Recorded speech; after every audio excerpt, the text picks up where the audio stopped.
Have you ever heard about vitamin G or grounding? Discover the benefits of reconnecting with the earth. You're listening to the 2025 EMF HAZARDS Summit.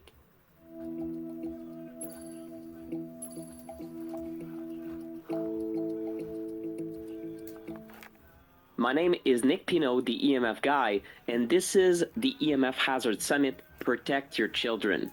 In this presentation, researcher GAETAN CHEVALIER helps us understand the surprising benefits of grounding, also known as earthing, and teaches us how to do it effectively. Dr. GAETAN CHEVALIER, PhD, is the director of the Earthing Institute and has a background in engineering physics with specialties in atomic physics, plasma physics, and laser spectroscopy. Hello, I'm here with Dr. GAETAN CHEVALIER, who is it the director of the Earthing Institute? Is this correct? Yes, Perfect. That is correct. So what is earthing? I know a lot of parents listening to this might be a little bit familiar with it, but for some people it's the first time they hear about the concept of earthing. Can you define it for us? Yes, it's very simple. The concept of earthing is simply to be in physical, not psychological or spiritual, but physical contact with the earth. You have a part of your body basically touching the surface of the earth. However, this can be extended to equipment that is electrically conductive that you can be connected to, and if they are connected to the earth, we consider you're still grounded. So can we use the terms grounding and earthing interchangeably when we talk about the topic? Yes, but when Clint Ober started with the term or entitled the book Earthing, because the term grounding is associated with, connecting equipment, electrical systems, etc., to the earth. So, and technically, if you connect the body, you're grounding just like, like another electronic equipment. But he wanted to make a difference by using a term that is actually the term that is used in England for grounding. They use earthing to make some kind of a special attraction. But in practice, if you go, for example, on our Facebook page, Earthing Insiders, people use interchangeably earthing and grounding. As long as the context is clear, it's okay to use grounding. So we just need to understand each other. And so when you are grounded or you are earthing, whether it's outside or using something that is an earthing product, let's call it that way. We can define what those are a little bit later. What are you trying to achieve? My understanding is that there are electrons, there are charges in the earth that is naturally present that now goes into your body. Is this how it works? Yes, basically yes. There's a lot more than that, but basically, the whole nature. I mean, the animals on this planet evolve in contact with the earth. So the animals, including our bodies, develop a system that takes advantage of the energy of the earth, because the earth itself is a battery. It has a negative pole and a positive pole, just like a battery. And in fact, you could use the earth to power electrical systems. I mean, if you know how to do it. And I've seen some equipment do that.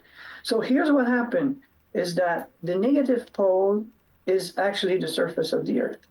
The positive pole of the battery is 60 miles up, or 100 kilometers up in the atmosphere, in an area of the atmosphere called the ionosphere. And why is it called the ionosphere? Because there's ions in there. And what are ions? Ions are charged molecules. So this layer is the one that protects us against UV radiation, very harmful UV radiation from the sun. These UV radiation are hitting those molecules and split them into ions. The neutral molecules that are up there are split into positive ions and negative ions. So then these ions in that high altitude, atmosphere, they encounters thunderstorm clouds. And these clouds have an effect, so some mechanical effects, some movements inside that actually result in separation of electric charge between the positive and the negative charge. Normally, the positive charge are pushed at the top of the cloud, and the negative charge are pushed at the bottom. Now, with time, the charge increase, and this process continue to increase the number of charge, the potential, eventually at the bottom of the cloud, is so great compared to the surface of the Earth, could be like 5 million volts. Then there is an electrostatic discharge, and that is with what we call lightning. And it's actually a transfer of electrons to the surface of the Earth. So yes, so the Earth is replenished all the time with those electrons. So now, this been happening for billions of years. So now, we evolve in contact with that. The body knows about all these electrons, can use them. They use, for example, in our mitochondria, to make ATP, the molecule that is the energy source of the body. They absolutely need electrons to function. That's why people, when they are not grounded for a long time, they lack electrons, and their energy level is low, going down with time. Also, what the electrons do is that the immune system is using oxidative stress, oxidating molecules, to and acids to basically kill bacteria. Like if you pour acid on a desk, you see that it melt the whole thing. So the same thing here. Or they absorb them and they digest with acids. Our stomach itself digests with hydrochloric acid is one thing in there. So all the animals have evolved to take advantage of those electrons. So when for example, a bacteria invade the body, then the immune system cells go there and kill the bacteria by spitting on them or by absorbing them. And there's a lot of positive charge there, basically oxidative stress molecule, okay, or reactive oxygen species, which is kind of like all in the same boat, if you will. And so, but at some point, when you have all of these together, they're very acidic. And if they're not neutralized, they're going to start attacking, the healthy cells. So that's where the electrons come in, to neutralize all of this. If it's not neutralized, then we have a very vicious circle, because the healthy cells are now being attacked. They send a message to the body, we're attacked. And so the body sends more white blood cells. Now they kill the damaged cell. And you get a runaway process that is called inflammation. It's not natural to have inflammation. Inflammation exists when you lack electrons. And the body, the body is trying its best. If it lacks electron, what it's going to do? We'll try to dilute, the acidity there by bringing some fluid. So we have, bloating the fluid there. It's trying its best. There's the extreme. It will even create a pouch to isolate that. Hans Selye, a researcher at the University of Montreal, actually discovered that. So the electrons, our body are basically have been built to work with electrons, and they expect to have an access to an unlimited source of electrons. That's what it is when you are in contact with it. So that's why we think also it's kind of a vitamin also, because if you're lacking electrons, you're going to have all kinds of symptoms. Imagine you're lacking vitamin C.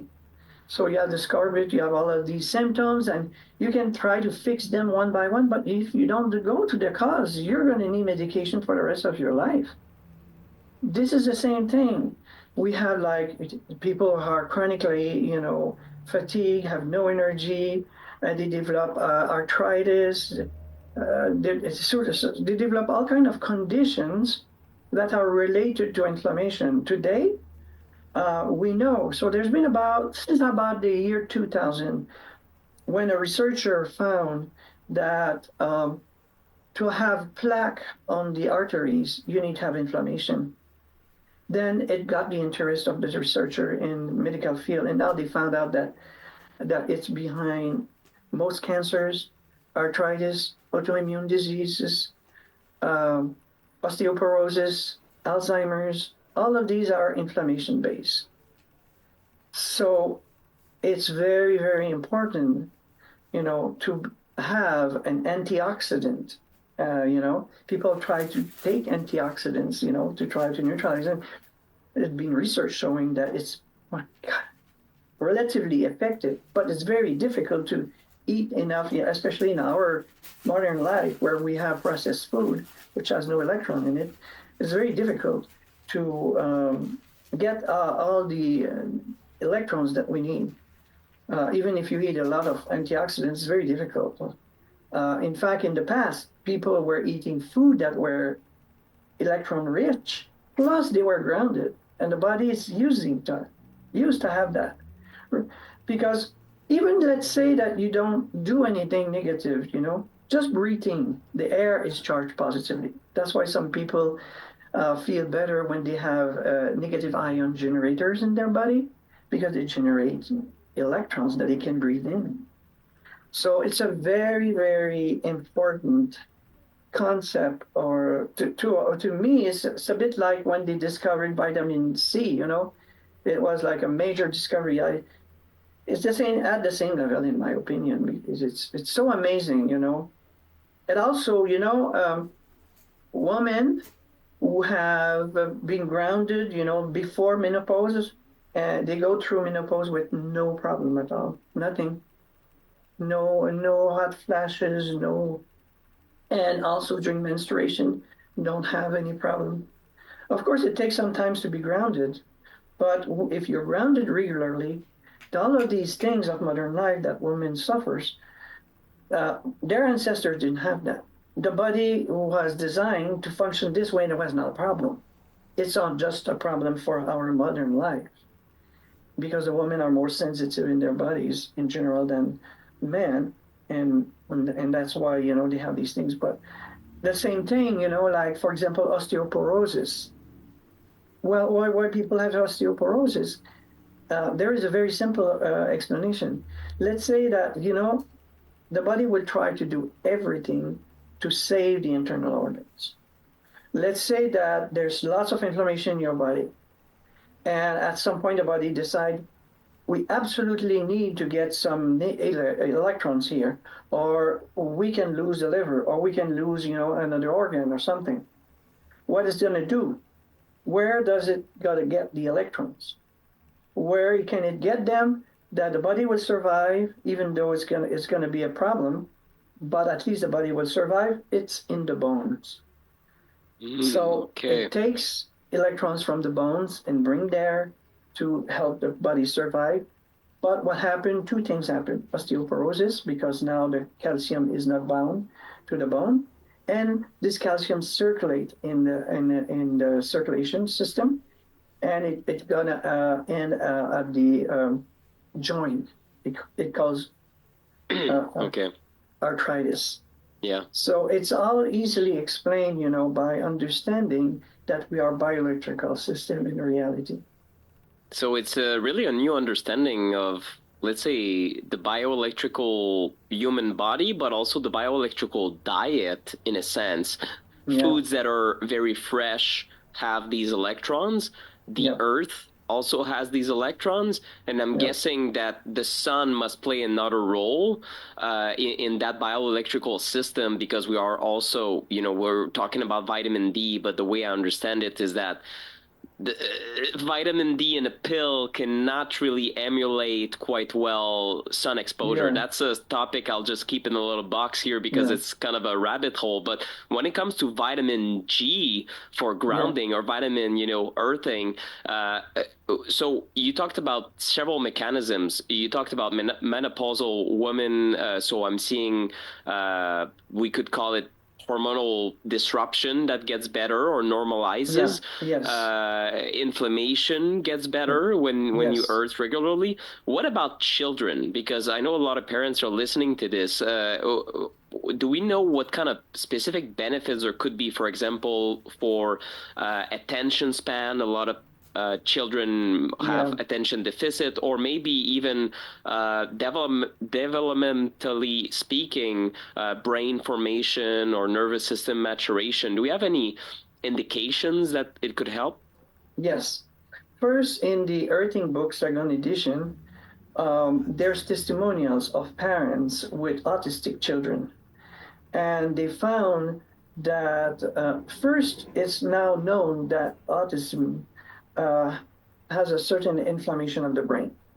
Mm-hmm. So, but at the time, we're going back to 2012, uh, then we haven't heard of that. But what we found is the parents were grounding their children, found that the autism effect, was decreased tremendously. Some children were becoming normal, and we have the testimonials into the Earthing book.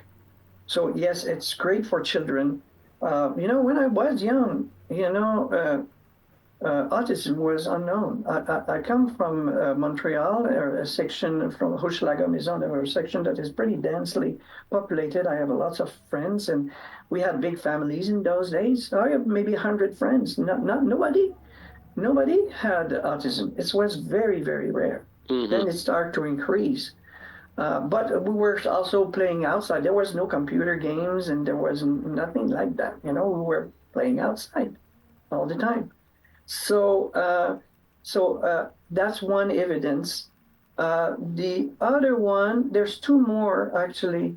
Another one is in a testimonial from a mother, and I think we have two now, of children with seizures. In one child, it decreased the seizures tremendously, and another child stopped them completely after Wow. months. I'm not saying that this is gonna happen or you just ground. It took months. The person was persevering, and they had really. This is into our Earthing Institute website, which is earthinginstitute.net, and we have a section on testimonials, and you could find that into the Caesar section. Another thing that was not published, but a research was done by Clint Ober in a school where he grounded, the whole class. And I think that was a class for children with certain disabilities or difficulties. Mm-hmm. Most of them were ADD. And what they found after grading them and following them for almost, I think, 9 months, their scores improved, their attention was better, they were calmer.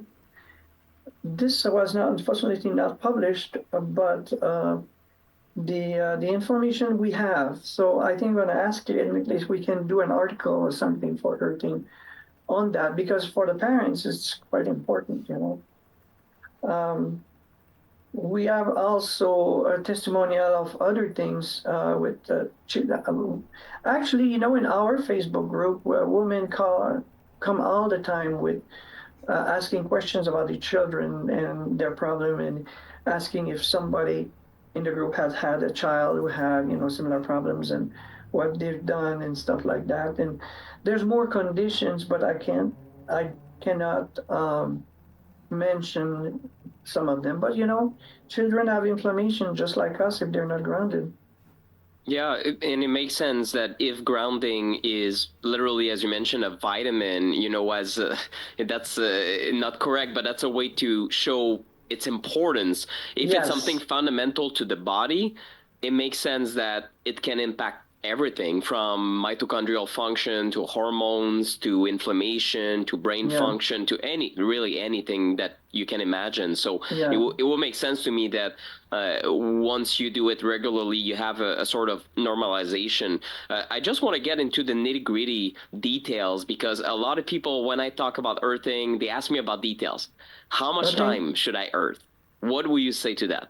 If you're a relatively healthy person, 30 minutes is enough. 30 minutes per day. Okay. Yeah, that's enough. If you're sick, now it's more complicated. If you're very sick, again, you have to go back to 30 minutes, but you have to bring it up as much as you can, because to really heal or really become functional, for example, we have a testimony of people with multiple sclerosis, and we have a whole article on our website of a person with multiple sclerosis. Well, to really function almost like a normal person, she needs to run 16 hours a day. Wow. Minimum. But a lot of people say, okay, I'm going to start sleeping grounded. It's going to be easy. And they have problems. And then they can't do it. They can't sleep. They have too much energy. Or some of them have too much heat. Some are sweating too much. All kind of things happen. But when you talk to these people, they have certain conditions. Some of them, have autoimmune problems. Some others have lots of inflammation or arthritis and things like that. So if you have, problems, then it's better to start slow and to increase. But you need to, you cannot, you can stay with half an hour a day if you want. But if you want to heal faster, then try to increase. And at some point, you'll be able to sleep grounded. The ultimate laziness in grounding is sleeping grounded. You do nothing, and it's just okay. And I understand we all want to be there, but it's not. It's not. Some people have to work there. Some condition takes 6 months to 9 months, depending on the people. So you have to have perseverance and be. That's why a group, like a Facebook group where people can talk. You have this. We have people. Oh yeah, it took me 6 months, but keep it. They help each other, to keep going and keep the faith that something is going to be helped. That they're going to be helped, because some people are not grounded for 60 years. So what happened is that you accumulate a lot of inflammation in their body, a lot of toxicity. The body also try to get rid of the toxins. So, but if the body has a surge of energy, say, wow, let's bring that up, and could be too much. It's not balanced, you see. And could create some problem. Imagine that you are a very dusty room and you start, vacuuming, you're like crazy, and all the dust come up and you almost suffocate, It's kind of like an analogy, but it's kind of something like that, It makes a lot of sense. Some people say, and some people, they try to ground through the socket, and they can't also, because there's some other people have other problem. It's called electrosensitivity. So that's another subject altogether. I don't know if you want to get into that, but we could. I want to focus just first. I'll ask you a question about grounding in nature. Obviously, if you have normal shoes, like most people, you wouldn't be grounded on any surface because they separate you from the earth. So I know there are leather sole shoes with grounding mechanisms on them. There are grounding straps. I see a lot of different brands that promote products. What is your current understanding as a scientist? Because I see a lot of products. I hear a lot of things. I see marketing and I see, products that look exciting. Do any of these products that help you ground outside actually work? Have they been tested by the Earthing Institute? Or what is your understanding of their efficacy? Okay.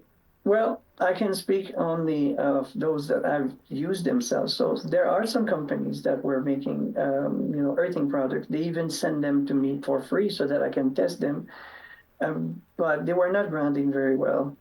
However, I have now grounding shoes, running shoes from earthing.com, and I could test with a tester that they really ground you. Now, here's the thing with these shoes. Even if you have a grounding shoes, remember that we wear also socks. Mm-hmm. And so the socks are made of non-conducting material, normally like cotton or some synthetic fibers. What I found is that if I put, like, for example, socks, like the type of socks that you use with running shoes for sports, white socks and stuff like that. They are made of cotton. It takes about 5 to 10 minutes for me to get grounded. It depends on what happens is that to be grounded, you have your feet sweat, and the Mm-hmm. sweat, go through the fibers, and then you connect with the grounding part of the shoe. So it may take 5 to 10 minutes. And in fact, I went to a conference in Utah, actually, in Salt Lake City, and I was able to demonstrate. And it just happened that the place where we were, it's a big, auditorium or something where we were.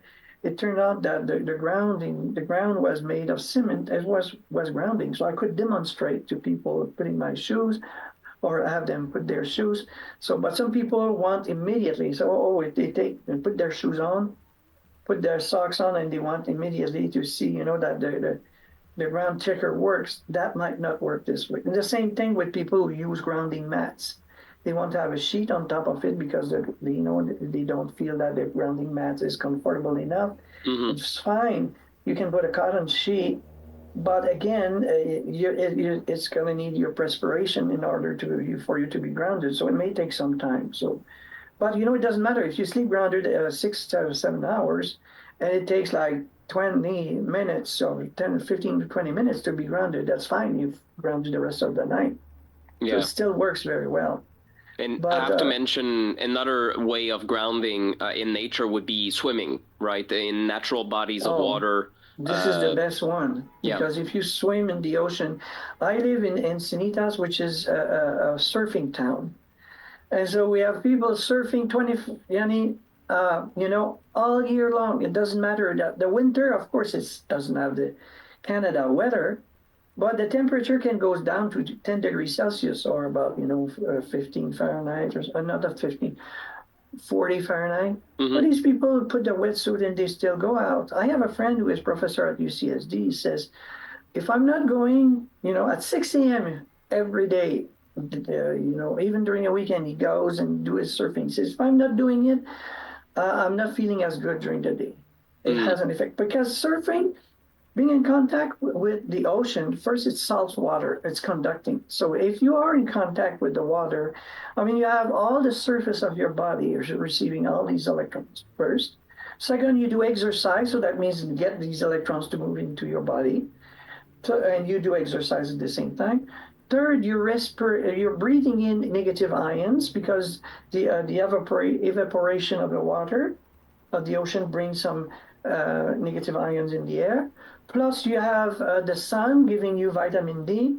It's the best of all the world, You have 100%. Everything. 100%. And when it comes to, let's switch to inside. Yes. Of course, you can ground outside. Not everyone has this luxury or cannot go to a park for 30 minutes, for example. So some people use grounding products. I know there are mats, there are special mattresses, all sorts of modalities have popped up on the internet. I did see warnings emitted by the Earthing Institute to the effect that not all products are created equal. Are there certain products that are built in a way where you feel strongly about endorsing certain brands, or what should we look for as consumers when it comes to earthing products that actually do what they're supposed to? Okay. Before I get into the answer of your question, I just want to mention that there is a company, a Chinese company in Amazon that sells earthing product under our name, the Earthing Institute. That's not us. There's not much we can do about that. It's a company from the suburb of Shanghai. So we checked them out. There's nothing we can do other than telling our people the Earthing Institute does not sell any earthing products. But for myself, because I've been affiliated with earthing since the beginning, and at the beginning there was only Clint Ober. He's the one who started the whole thing. He developed the first products. I'm most familiar with his products, and I can vouch for most of his projects being really good and working. I have his grounding shoes that works very well. I sleep on a grounding mat that is fitting, to my bed, and I put a cotton sheet on top, and it works well. I also, now I'm speaking to you, I use a universal mat as a mouse pad. At the same time, it grounds me when I touch it, and I have another one for my feet. So I'm trying to be grounded as much as I can, um, you know, even though I know I'm grounding enough. But I think when I'm at the computer, even though I'm grounding all night, if I am at the computer, I still have benefit of being grounded when I work on the computer because of the EMF effects still affect me a little bit. So, but when I'm working on the computer grounded, I'm less, I have more energy. So, Got it. And can we quickly address electrosensitivity? I know some people are going to get into grounding, and even, some of my immediate colleagues emit concerns around electro-hypersensitive individuals who use grounding products indoors and seem to feel worse. It's still unclear to me whether they feel worse because of this detoxification effect or of this this sort of Herxheimer reaction at the beginning, where Herxheimer Herx that you would get, or is it that they are sensitive to something being brought forward, frequency on the map? I stand in between them. They tell me one thing. I really respect your work. You tell me something else. What is your current view of these individuals who are electro-hypersensitive and how they can benefit from grounding? Yeah. First of all, they benefit from grounding. They need grounding really even more than the normal person. Okay. Okay. What happened is that these electro-hypersensitive people have they are burned out. Their autonomic nervous system is not functioning. They are super hyper stressed, and basically the autonomic nervous system has gone into a mode where it's trying to protect itself by being hypersensitive to everything. You see? So these people who are electro-hypersensitive are sensitive to others. They are sensitive even to flickering lights. They are sensitive to a lot of things. They cannot be. I know from experience, I've known many of a number of these people. I've able to see what's happening to them. So they need grounding desperately, but they're so hypersensitive that they cannot use, for example, you and I can, like, for example, I'm going to speak in my case. I've been using the grounding outlet of the apartment I live in, and the one before, for at least 10 years with very good results.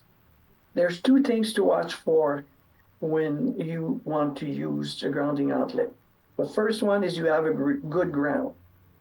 If your building was built after, let's say, the 80s, in the early 80s, you probably have a good ground. And there is outlet that you can buy, or even some companies will send you a checker so that you can check that you have a good ground. Mm-hmm.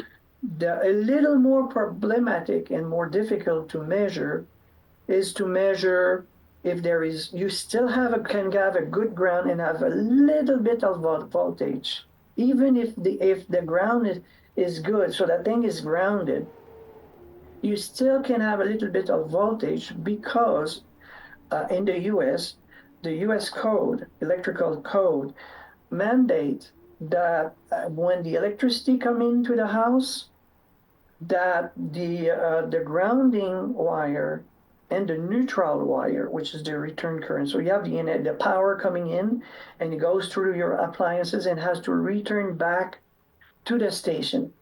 So the return wire is called the neutral, but it still has some electrical potential in it. Not as much as the other one, but still some. Now, the when the power come in, and only there, the neutral and the ground wire are connected. And that's for security reasons, in case, for example, the neutral break or something happen. It's a security features. There's a little problem with that. Is that the ground wire now is grounded. It's a good ground. But because of its connection right there, even if it's grounded at many places, there could be a small 1 volt voltage, very small, under 2 volts. In most houses that I've measured that are wired properly, it's no more than 2 volts. It's like a battery, 1.5 volt battery. Put your fingers on that, you don't feel it. It's nothing. But an electrosensitive person will feel it. Now, in reality, the earthing works well. The person gets the benefit of earthing. But the electrosensitivity of the person make it feeling the buzz is annoying. So that's the problem. They still benefit, but so what I'm encouraging these people to do, if they cannot go outside, at least half an hour a day. In fact, these people would need more grounding than the normal people to heal. But then that's another story. They can use a rod that they plant outside, and then to get the water coming in and get grounded this way. But many of these people also are too sensitive even to be inside a house with a normal electrical power. That's they correct. feel that. Yeah. So it's a huge problem, They have to be in a place where there's almost no electricity, and so the story is this with these people. It's not a detox. It's just because they're so sensitive, they feel it. And that's a difference between detox. When a person, I've had the opportunity to have a test where the person was willing to work with me, being patient, and being able to feel that for a couple of weeks, it wouldn't go away. If it's a detox reaction, it's going away slowly. And sometimes, if the condition is really bad, it's 2 weeks or something. It could be months. But normally, when a person is really, really, really sick, it's a detox reaction. But if the person knows that they have this electrosensitivity, or they are sensitive to lights or to smells or to this and that, they might be hypersensitive. I spoke to some people who said, well, this and that problem happened when I ground and this and that. And then I started speaking with them, and they said, I asked them, what is your health condition? And then you find out that, I'm taking 15 different pills for this and that and this. And then let's go slowly. They're going to have a huge Herxheimer, I'm not saying that correctly, but it's Herx. Yes. Yeah, Herx detox reaction. Yeah. Big time, So just have to be careful, But in reality, even if these people are feeling, the grounding through the outlet, and they're feeling there's a couple of volts there, it's still helpful to them, but it's not practical, because living with a buzz in your body all the time is not the way to do it. For sure. And I think many electro-hypersensitive individuals told me that the number one thing they do if they feel triggered by their different EMF triggers is grounding. Oftentimes they will do it in nature or in a home where there's a minimal amount of electricity that is used, if any, and they seem to benefit from the normalization effect that you talked about big time. For some of them is, going near a tree and being barefoot and near nature, almost, hugging a tree kind of thing. It really helps calm down the nervous system. So you convinced me to go back and explore that for myself, because of course we hear different opinions and different reports. For me, what always stayed in my mind is that the scientific studies that are all available at the Earthing Institute website is going to be linked underneath the video. None of these have been performed, to my knowledge, in an environment where there's zero electricity.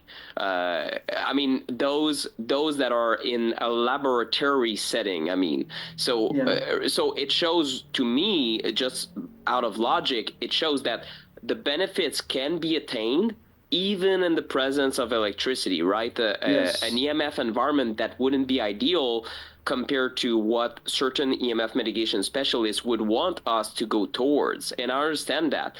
There's two different things that we're trying to achieve at the same time. A lot of people want a low EMF environment, and I think this is an intelligent strategy. But at the same time, grounding or earthing also seems like a very beneficial thing for our health. So I think we can do both, and they shouldn't be necessarily, it shouldn't be a choice in between these two different things. No. They can be used together, and I think that you've told that in a brand new way for me that I think is very reasonable, and it will, I think, bring back the topic for me in kind of shed a new light on it. This is all the time we had. I want to make sure we mention the work of the Earthing Institute. What is the website, and how can people support your mission? Yes. So our website is earthinginstitute.net. No hyphen earthing. Earthinginstitute.net. That's our website. If you want to contact me, have questions for me, we have possibility there, to a place where you can send me the information, or you can use info@earthinginstitute.net. In fact, both methods come to that. So info@earthinginstitute.net. We have a Facebook group called Earthing Insiders, which we are approaching about 10,000 people there. So you will have somebody, if you have a condition and nobody has anything like you have, try there. It's amazing what a variety of people go there and ask questions about things I've never thought that myself could exist, but they do, and they help each other by answering. And if you have a condition, I'm sure you go in there, you ask if anybody has that, and you'll have somebody say, yep, here's how I do, and I deal with it. So it's a very good, supportive, helping people who are doubting, that this is helpful, especially at the beginning. You get worse, and you can't sleep, and it seems like hell got loose because you start grounding, and so go there and talk to people who have had the same condition as you. So it's extremely helpful. Thank you so much. And do you take donations from the public? I want to mention that, Yes. I have to mention it because I want to applaud your efforts. You're one of the only scientists. I know there's Clint Ober, and there's a few other scientists that I've heard of. That try to publish on this, but it's a topic to me. If you tell me this is fundamental to human health, and there's a handful of people in the world talking about it, to me, this is really an underserved topic, to say the least, right? Yes. So I know you are you 100% funded by the public or by philanthropy at this point? Well, at the moment, I'm funded personally by Clint Ober, who wants to help the Earthing Institute. We are funded by donations, and we sometimes do funding campaigns and things like that. And we also now have a certification course that people can take. It has 3 levels. Level 1 is answering all the basic questions that similar to what you've been asking me. Okay. They're all in there. It's only $49, and you get a certificate, a completion. So that shows you that at least you've got, studied the basics. And then we have level 2 for people who are health practitioners, want to be deeper. And we have level 3 for those who really want to understand the science behind earthing. All of the each level is only $49, and so it's videos only, and so after each video you have a little quiz, and at the end you have a larger quiz, and when you pass that, then you get your certificate. That's amazing. And I know that many health practitioners, even scientists, listen to these annual summits that I've been putting together. So if you want to learn the latest science on the earthing, I would personally urge you to take these courses, especially at a price so reasonable. It is very, very, very fair. Thank you so much. Sure. It's the health practitioners who were pushing us, said we need some kind of certification to be, to when we talk to our patients, so that they understand that we understand what we're talking about, because there's so many, so much misinformation and confusing information out there. So, yeah, and well, I still thank you see, for. yeah. I still see it. I have to mention, sometimes I see people on the internet say, oh, earthing, this is a pseudoscientific concept, blah, blah, blah. And I tell them, well, what about the Earthing Institute? Have you looked at the data? And they say, what? There's a study on this?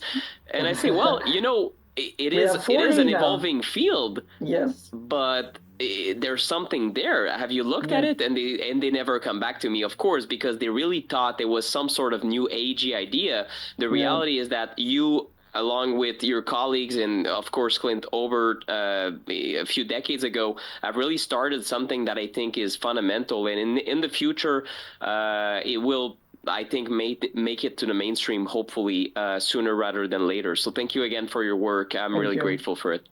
Thank you for having me. I really appreciate that.